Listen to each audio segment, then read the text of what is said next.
Hey everybody, standing among the gnats here at Tanya Creek Park in Atlanta. Finally, we have crossed the Chattahoochee and we have made it to Atlanta, and we are happy to be able to show you at least what remains of some of these sites. And I think that you can have a meaningful experience even as you get closer into the city of Atlanta. I'm Gary Edelman, the American Battlefield Trust. That is Chris White behind the camera. We got a couple of guests with us today, the first of which we'll launch right into here. Chris Mikowski, emerging Civil War, to bring the troops here. And Gary said we've made it across the Chattahoochee and we're happy, and so is William T. Sherman and his Army group. Joe Johnston is not, and neither is anybody else in the Confederacy. When we left Kennesaw Mountain, looking at some of our earlier videos, you know that the Federals had a lot of trouble assaulting that line, except on the far Federal right, Schofield has some success against Hood, which dislodges him just a little bit, and that is going to make Hood's left flank against Nickajack Creek insecure. And that's going to allow McPherson to maneuver down around, and again shifting around the Confederate line to the right, as we've been doing all campaign, and that's going to force Johnson to pull up and abandon his Kennesaw line and back up about 7 miles to a line centered around Smyrna. On his right, he's going to have his line anchored on Rosewood Creek. It's going to extend about 6 miles down to again anchor on Nickajack Creek. He's going to have Hood, Hardee, Loring, and he's going to invite Sherman to move down and attack him. Probably the most significant casualty in this whole thing, Thomas Hinman, riding a horse, hits his head, gets his face hit with some branches, hurts his eye. It's going to knock him out. But other than that, it's going to be a sit and wait. And again, Sherman's going to advance, and this time it's going to be Schofield that's going to make the run around the right, and it's going to dislodge Johnson, and Johnson's going to have to fall back again, finally to his final line right against the Chattahoochee. Now, Johnson knew this was coming. In fact, when he's still on top of Kennesaw, he says he's going to have to give up this whole line. One of his engineers, Brigadier General Francis Shoup, is mortified by this idea, and he says, well, I've got an idea. And he's actually going to go back to the Chattahoochee and create this final line that Johnson's eventually going to fall back into. And it's going to be pretty novel in its construction. It's going to anchor on the Chattahoochee on both ends, and it's going to consist not just of earthworks, but of fortified stockade-style earthworks. So we've got built-up log walls, and punctuated in about 36 places are these battlements that are going to become known as Shupidades. They're arrowhead-shaped fortifications with walls about 16 feet high, and they're built in order to invite attack, creating enfilading fields of fire. So if Sherman were to advance toward these Shupidades, the Confederates, with 80 men in each one, are going to be able to then pour down this enfilading fire. So it's an incredibly strong position, but the Confederates themselves have never been in anything like it. So when they finally start moving in there on July 4th and 5th, they don't know what they're looking at. Some of the men start actually disassembling some of these fortifications. Pat Claiborne, among the officers, like, no, this is fantastic. Johnson sees it. He orders everything reconstructed that some of those infantrymen start to tear down. But Johnson's already looking to the far side of the river. He's going to construct pontoon trains that are going to stretch from his side of the river to the far side. 2 pontoons per corps, a total of 6 corps, and he's going to wait for Sherman to come at him again. At this point, though, he's feeling so confident, he has already sent word to Jefferson Davis saying that he can hold this line for a month. He's feeling fantastic. But on the evening of the 6th, he's actually going to make his headquarters on the south bank of the river, because he's already knowing maybe things aren't going to work out here so well. So Sherman is going to advance, he's going to probe, and here's where he pulls the biggest head fake of the whole campaign. Remember, we've talked constantly about how he keeps going to his right, going around the Confederate left. And here he's going to look like he's going to do it again, but instead he's going to send Schofield to the north, upriver to the left, and do the fake out that direction. There's going to be actually a regiment of Federals that's going to row across the Chattahoochee, establish a beachhead, scare away just the very, very small bit of Confederate resistance that they get. Other troops are going to actually find a fish dam and walk across the river up at Isham's Ford, and that's where the Federals are going to get across, Jacob Cox's men, and now suddenly Johnson realized outflanked. He said he could hold this line for a month. Yeah, he finds out that the Federals are crossing July 8th. So by the 9th, he's going to have to start to pull back and evacuate this strong position.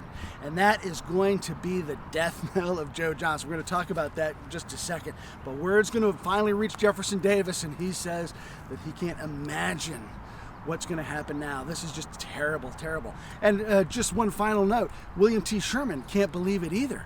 He says, I can't believe a general as skilled as Johnson would hold up a defense with a river to his back like that.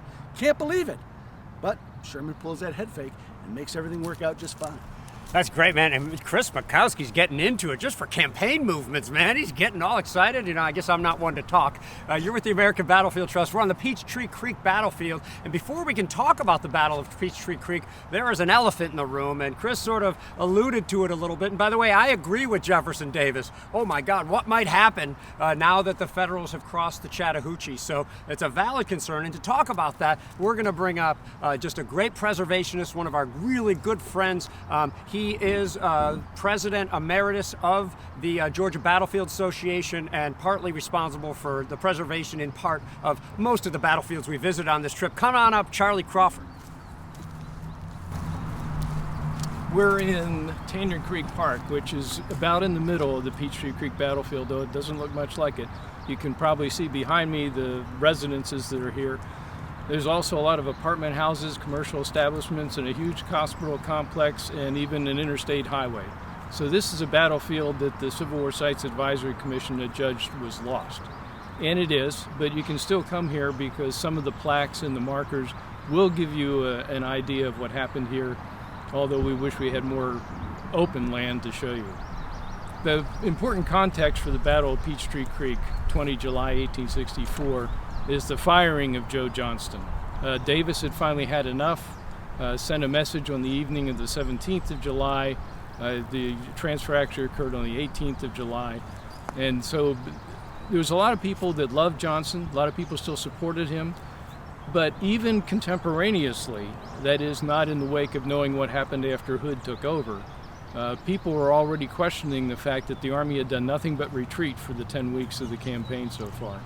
And so it's not like there was all this universal horror that Johnston had been fired. There was, however, a considerable amount of uncertainty that the selection of Hood precipitated. A lot of people didn't know much about Hood. He had been a corps commander in this army for less than 6 months.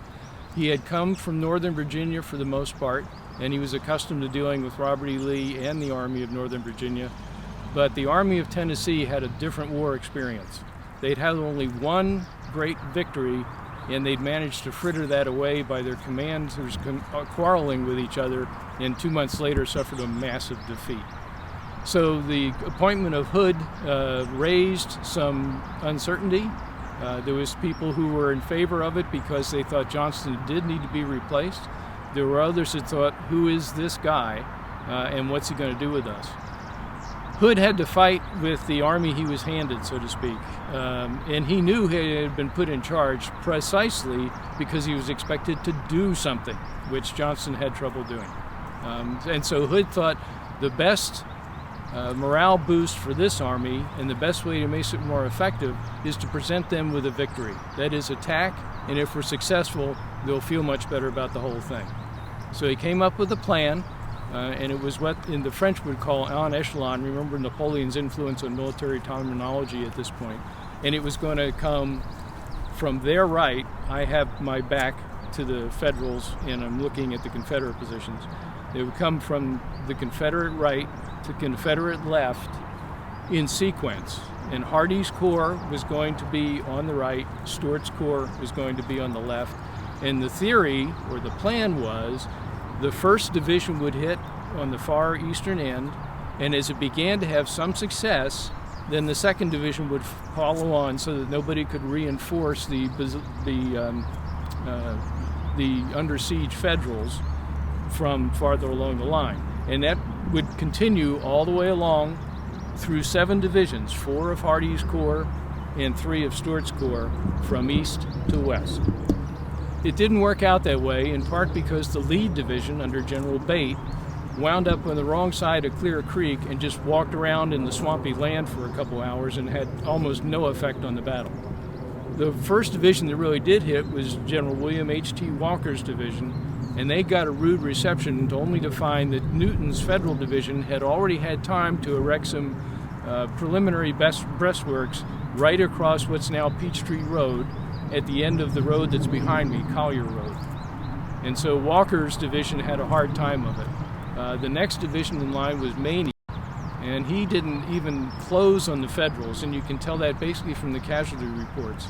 Earl Hess describes them as essentially having gone to ground. They saw what was ahead of them and decided they didn't need to press the attack. Cleburne's division had already been held back. He was supposed to be the guy that exploited wherever the breakthrough occurred. So Cleburne's division was not involved either. Next, after Maney, then you start running into Stuart's divisions. And on the right would be Loring, right being this way, even though I'm pointing with my left hand. And then would come Walthall, and then on the far left would be French. Loring and Walthall did make the attack. French also went to ground. So instead of having 7 divisions attack 4, which was the plan, you actually wound up with 7 brigades attacking 4, because you had the 3 brigades of Walker's division, and Loring and Walthall and French were all missing one of their 3 brigades who had been detailed to protect the Confederate left rear from another crossing of the Chattahoochee River. So you wind up with 7 brigades attacking 4 divisions. Even so, there was a gap in the Federal line between Newton's division and Geary's division. The left of Geary's division would have been behind me, about up where this White House is on the hill. And then they would go over and they would actually have the right flank a bit in the air, because Williams' division to their right had its left flank behind Geary's right.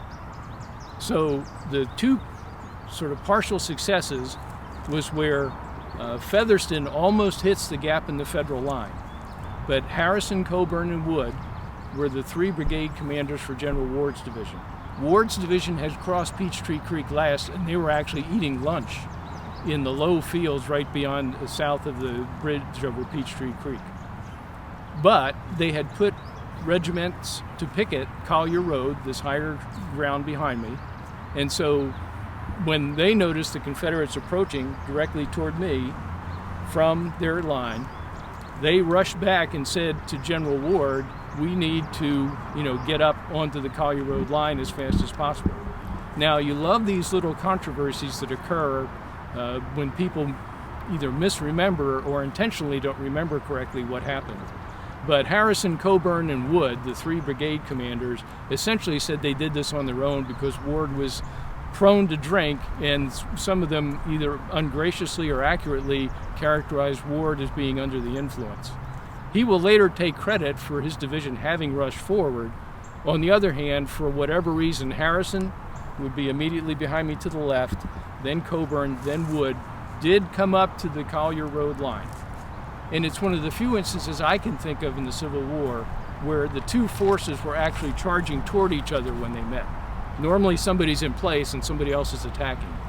Ward's division was coming hell-bent for leather south, and Loring's division was coming hell-bent for leather north, and they met at Redland Road.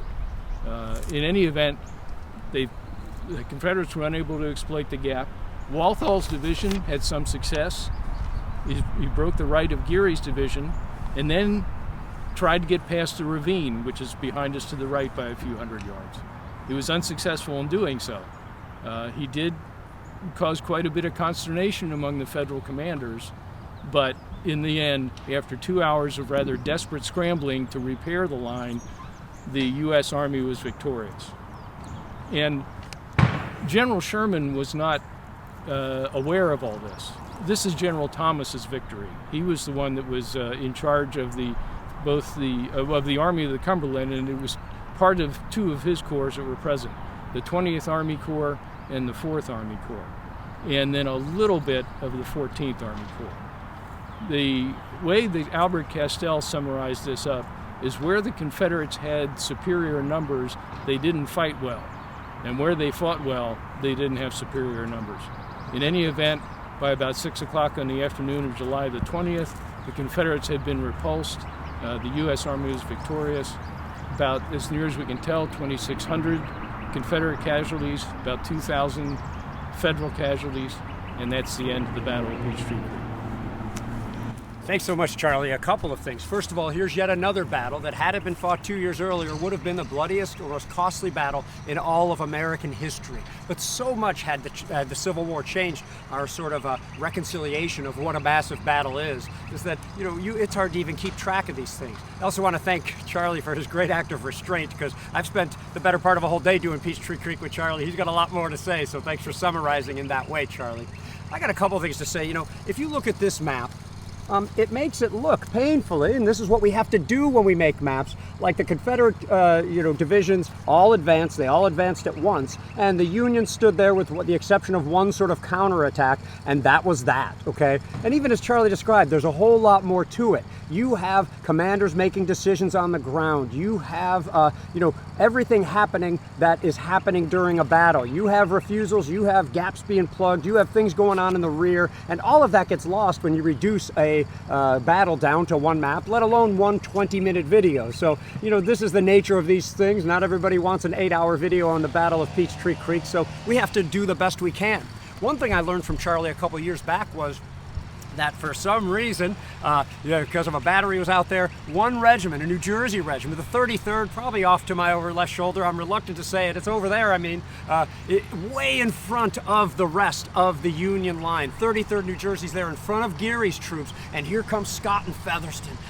We have good accounts from them. They talked about the enemy showing up, all of a sudden coming in upon their rear. They tried to refuse their flank, and it's going to do no good. They're going to get swallowed up at that point. And this is just one regiment of so many regiments that were in this battle. So, you can read a lot more about this, and I think you should. But we're going to leave it at that in terms of the battle stuff. But I did want to bring on Chris Makowski again. So, it was going to be 7 divisions against 4. Sounds like a decent plan. Chris, was this a good plan, really just fettered by poor execution? Well, Hood's got 2 things he's considering here. First of all, his predecessor got fired for not doing anything. So what does he have to do? Something, anything. And he's got the mindset that his good friend Jefferson Davis wants, and that's the offense. I have a fabulous book. I'm going to preview this. Gary's going to have this for us later on today. So that's the first thing in Hood's mind. Second, is that he's got an isolated part of the Federal Army group that is south of Peachtree Creek. One thing we really haven't talked about is it takes Sherman a couple days to get across the Chattahoochee, and then when he does, he gives his men a couple weeks to catch their breath, which allows this fantastic political drama on the Confederate side to unfold with the Confederate High Command. And so as Sherman gets across the river, his men are spread out. They're kind of getting ready for the next part of the phase, but they're not quite ready to advance. And that's why Thomas's section of the army is kind of sitting there looking tantalizing. Hood sees it, he knows he's got to do something, and boom. So on paper, it's probably the best that Hood can do. And so it's well conceived and poorly executed. But it's the best of a lot of diminishing options at this point for Hood. Now, it's one thing we didn't really talk about is like Johnson at this point, just before he was relieved, he's thinking, there's nothing I can do. We really need a cavalry raid conducted by people not associated with his army to cut Sherman's supply lines way off in the rear. That's his golden hope that he was hoping to have happen. And it's not happening and not happen, and he doesn't really have a plan B. So when Hood inherits the army, and in fact they even ask for delay so that they have the chance to confer, and Jefferson Davis says no, no, no. And so that's why Hood takes command, looks at his options, and this is the best that he can do. Good, good. One thing that we don't need to fail to mention I'm is going to say, we're going to watch out for the landmine that is right here behind Gary. Oh my God, there is. I thought it was going to be an ant, fire ant set, but it's not. I wanted to say how great the trust is. I don't like to brag, but we are so good at attracting lawnmowers wherever we shoot that we thought we would point that out. Man, it was nice and peaceful here for a little bit, but we're wrapping things up. I wanted to show we don't have a whole lot of visual evidence, not as much as we'd like, of any of these Atlanta campaign battles, but when we do have one, that is just great. You can see some of the gravestones over there, or the temporary headstones, headboards that were there. Charlie Crawford tells me you can zoom in and read one of the names. What's that? Captain C. Siemens So it's of Wisconsin. So he's 26 Wisconsin, and that helped to determine the location. See, we can use these photographs as primary documents, as rich in information as any other primary document we have to understand our history a little bit better. So even coming here and reading the plaques at that old sort of pocket park there, we saw one at Ringgold. We've been passing them the whole time while we go. You can get a good understanding on their excellent maps and solid descriptions at least a lot of places to get it. So again, reinforcing that you can understand Atlanta Campaign a little bit better if you try a little bit harder. Download our Atlanta Campaign battle app and then travel the fields if you can. I'm not seeing, Chris Mikowski is making a movement like he's coming back. I'm just going to say, we're now outside of the outskirts of Atlanta. Johnson's been falling back. There's going to be 10.5 miles of fortifications ringing the city. They're going to extend that to about 12 miles, and that's the only thing protecting this vital rail center at this point. And Sherman is a knocking. Wrap it up, Chris Mikowski, without any warning. So we are absolutely having a great time. We've got more to come. We want you to be with us. Gary's going to explore some photographs. We still have the Battle of Atlanta to fight.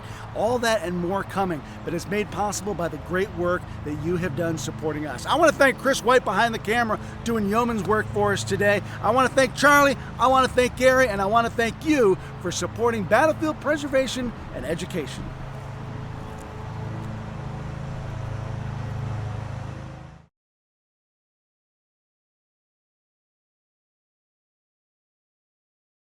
Hey everybody, welcome back. Gary Edelman, American Battlefield Trust. Here we are in Atlanta and we are getting tired. We're near the end of the road, and it's also near the end of the road historically for the Confederates here at Atlanta. So we've got to bring a lot up to speed here, and we're going to do that in just a second. We're standing here on Copen Hill. We're east of Atlanta, and we are near the historic Atlanta battlefield of July 22nd, 1864. I almost said July 2nd, 1863. I wonder why that popped into my head.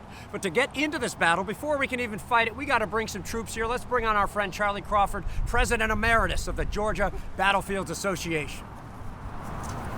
All right, let's do a little refresher. Remember, Hood takes over the Army of Tennessee, Confederate Army of Tennessee, on the 18th of July.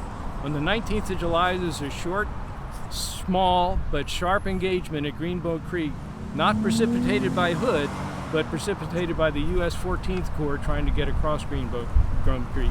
Then the 20th, you have the big Battle of Peachtree Creek, which is subject to a separate video, that Hood is making his first attempt to try to push the Yankees away from Atlanta by hitting at least a part of the U.S. Army, because he knows he doesn't have the strength to attack all of it all at once. So toward the end of that 20 July battle at Peachtree Creek, the Confederates are trying to decide whether to make another assault when Hood gets a desperate message from General Wheeler, his cavalry commander. General Wheeler was here, about where we're standing, and then on down that direction to the south, guarding against the approach of another portion of Sherman's forces, the Army of the Tennessee under McPherson. They had gone west of the city to Decatur, which is east of here, and then turned west toward Atlanta. And as they were approaching, the only thing standing in the way of McPherson's 7 divisions is Wheeler and his cavalry. So he says, I need help. Hardee dispatches Claiborne, the reserves division he had at Peachtree Creek, to come and help Wheeler. And then on the 21st, there's a battle for what's called the Bald Hill, which is a couple miles south of here. Claiborne is roughly handled. Now, Claiborne's about the best guy the Confederates have, but he can't stand up to 7 divisions coming from the Army of the Tennessee. So they retreat over the night of the 21st to 22nd.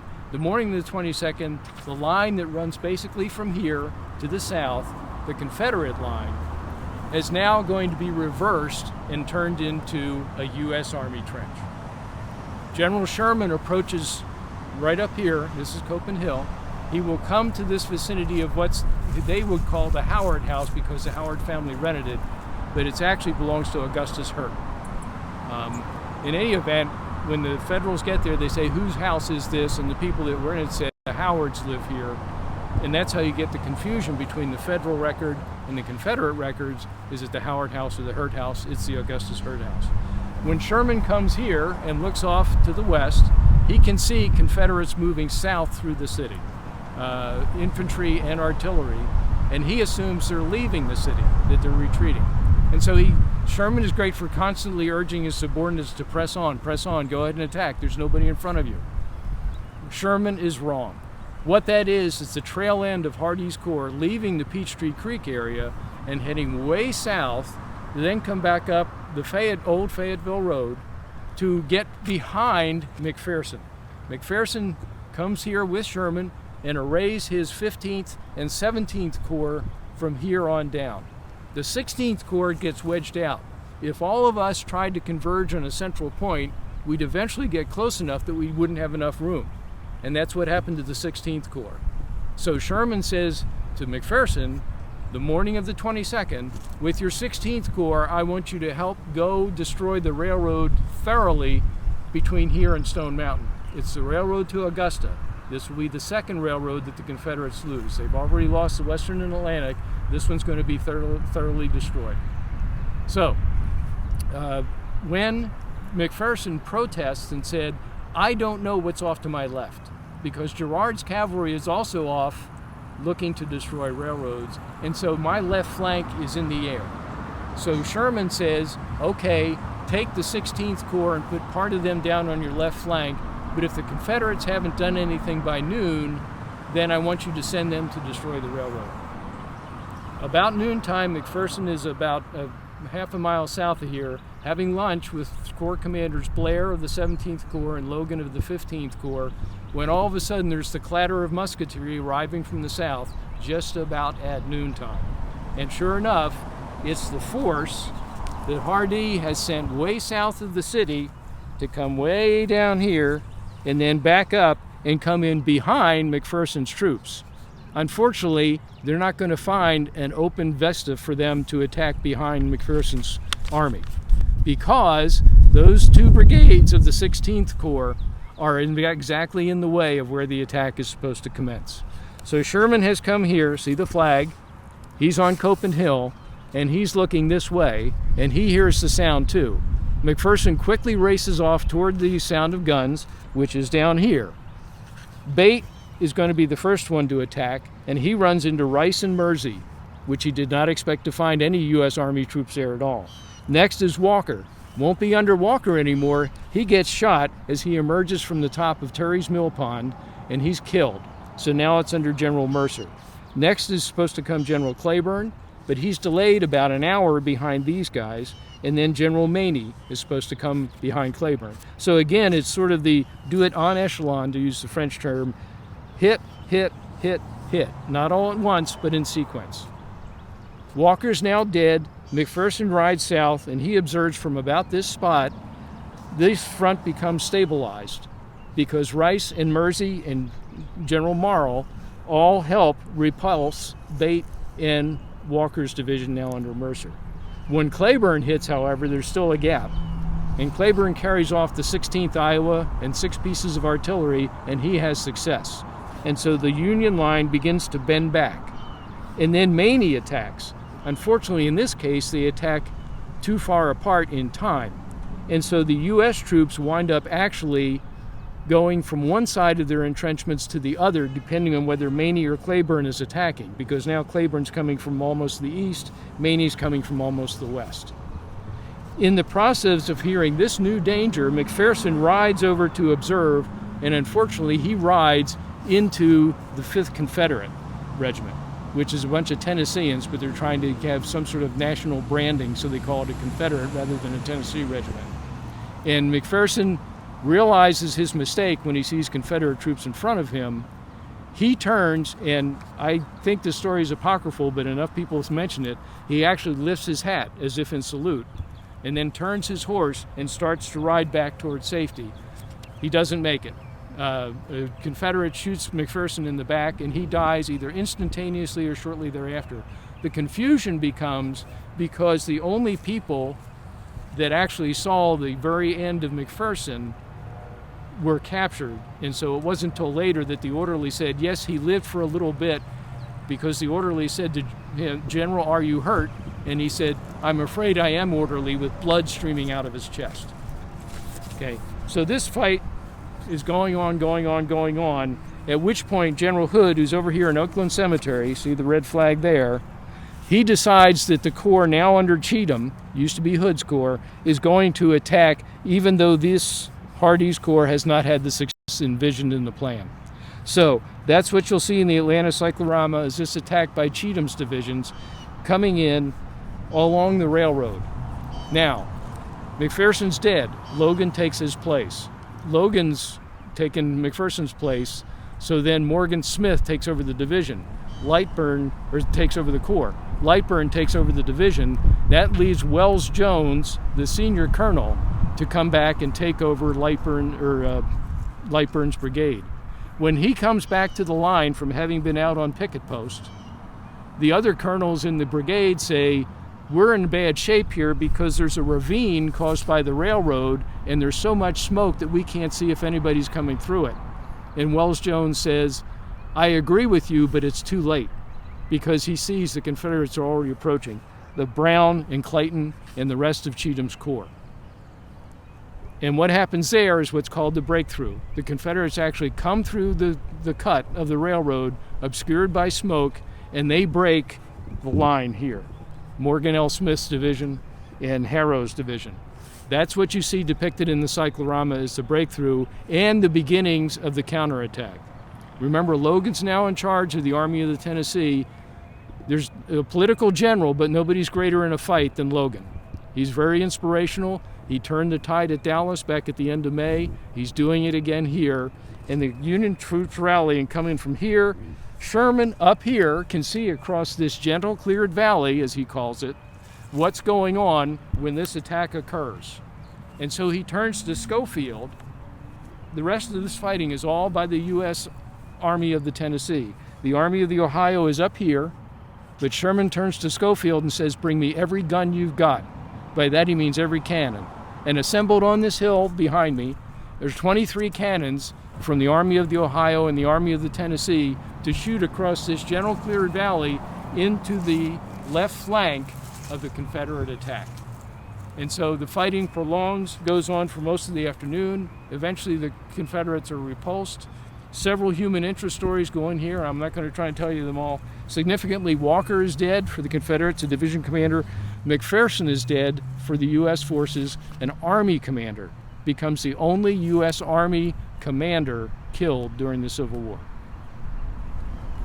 But at the end of the day, back into the trenches go the Confederates. They've lost the Battle of Atlanta and about 5,500 casualties. Combined with the casualties from Peachtree Creek, in Hood's less than a week on the job, he's managed to lose about 8,000 men. Confederates lose the Battle of Atlanta. Sherman loses McPherson. That's actually going to put Sherman in a pretty tight spot, because what is he going to do for a replacement? Logan stepped in, does a fantastic job, captured larger-than-life in canvas at the cyclorama, as we saw in an earlier video, except that he's not part of the West Point Club. And that's a real sticking point for Sherman. As he casts about for another possible candidate for replacement, well, he could go with Fightin' Joe Hooker, who's done excellent work throughout this campaign, as he has helped lead the vanguard in many instances in the fights leading to the edge of the city. He could also look to the vapid but pious Oliver Otis Howard, and I got to give Chris White the credit for that. Frank O'Reilly plugs that in, and Chris and I have used it ever since, because it certainly captures Old Prayer Book perfectly. He's also another candidate. He and Hooker are both part of the West Point Club, so that's an important consideration. But as we weigh the two, we got Hooker. Great fighting general. He has been rehabilitating his reputation in this campaign, but that's a man who loves Joe Hooker.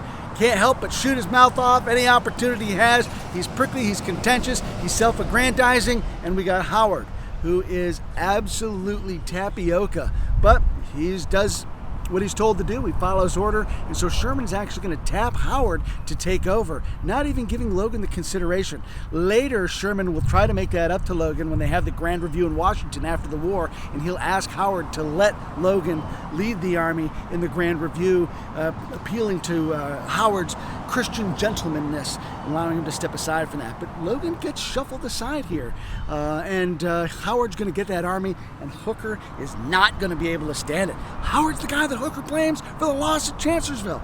Howard had that terrible first day at the Battle of Gettysburg, and now you're going to put him in charge here, and Hooker's going to ask to be reassigned and will eventually get his wish. Sherman doesn't like Hooker. He'll be glad to get rid of him, even though, ironically, Sherman intentionally gave Hooker tough jobs in this campaign, counted on him. Hooker came through. So we're going to have this major command shift take place as Sherman wins this battle, but he doesn't win the city. The Confederate defenses around the city are still pretty strong, and so now it's going to be, as Homer Simpson once said, the waiting game. And he's going to try to extend his line, drawing the Confederates out, realizing the Confederates just don't have the manpower. Very similar to what Grant's going to do outside of Petersburg. Just keep extending, and force the Confederates to overextend, and see if he can find a weakness. Good, thanks, Chris. See, I'm running out of my energy now. I want to say before we move on, because this isn't a good thing for the Confederates, and they're about to get worse. But before we get into that, I just want to say that here we've been tracing the Atlanta campaign, a campaign supposedly where there's nothing to see, it's all lost. And I think we have found something different. Although while we've gotten to Atlanta, closer to Atlanta, there's a little bit less to see. But I would say that between our great local partners at Tunnel Hill and Whitfield County and at Rocky Face Ridge and so many other places, the American Battlefield Trust, the Georgia Battlefields Association have been able to help to rehabilitate and create parks, actually. And even as you get to Atlanta, you've got things you can see at Peachtree Creek, and you can even see memorials to the deaths of McPherson and Walker. You have to be pretty savvy to find them. You can use the American Battlefield Trust Atlanta Battle app to get a little further on that. Now, the Battle of Atlanta is July 22nd. It's not long, and this is east of the city. It's not long before there's going to be another fight to the west of the city. That's Ezra Church. It's not long after that you're going to have a fight to the southwest of the city, Utoy Creek. It's not long after that till you're going to have 6 Union Corps. And this is what Sherman could do. This is what Sherman had been doing the whole time. He can send a bunch of corps somewhere and still have some to spare to hold the main line, and 6 of those corps are going to head toward Jonesboro, south of the city. This is going to be the death knell for the Confederates in Atlanta. The Confederates lash out on, I think, the last day of August. On the first day of September, the Union is fighting, and in the meantime, Sherman's getting ready to come into the city, and Hood will oblige him, and he will leave. On the 2nd, Sherman marches in and famously says, Atlanta is ours and fairly won.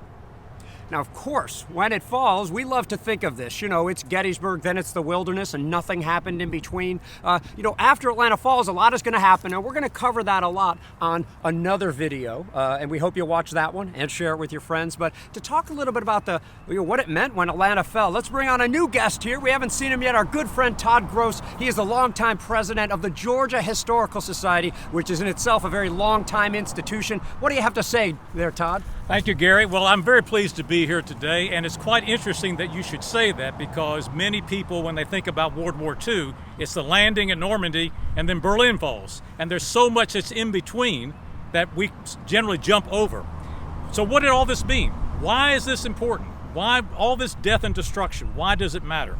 Well, when the Confederates lost Atlanta, they not only lost a major manufacturing and transportation center, one might even argue the most important one of the Confederacy, certainly after Richmond.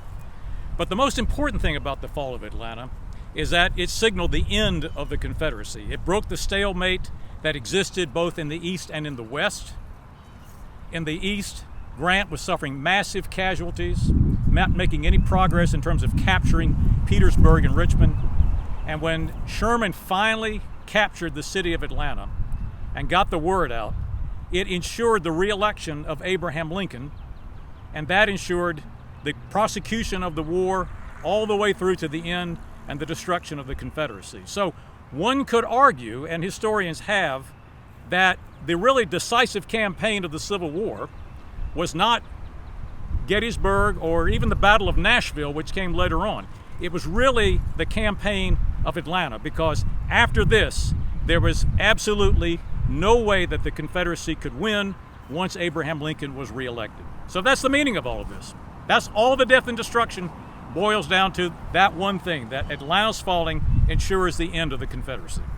It's kind of interesting because on an earlier video we walked through the Atlanta History Center, and their Civil War exhibit is called The Turning Point. And of course it's talking about the Civil War as a turning point in American history. But Atlanta is a major turning point in the war. In some ways it's the point of no return, because of course once, as Todd mentioned, the city falls, Lincoln gets reelected, and he's going to see this battle through to the end. He's going to see the war through to its conclusion. That was in doubt had Lincoln lost re-election. We've got lots more coming up. We're going to then kind of take the armies out of here, get them out of Atlanta, get them through Georgia. All that's coming up in a future video. I want to thank Charlie. I want to thank Todd. I want to thank Gary. I want to thank Chris White behind the camera. And I want to thank you for all you've done to help us bring this story to you and fellow battlefield aficionados just like you. Thank you for everything you do to support battlefield preservation and education.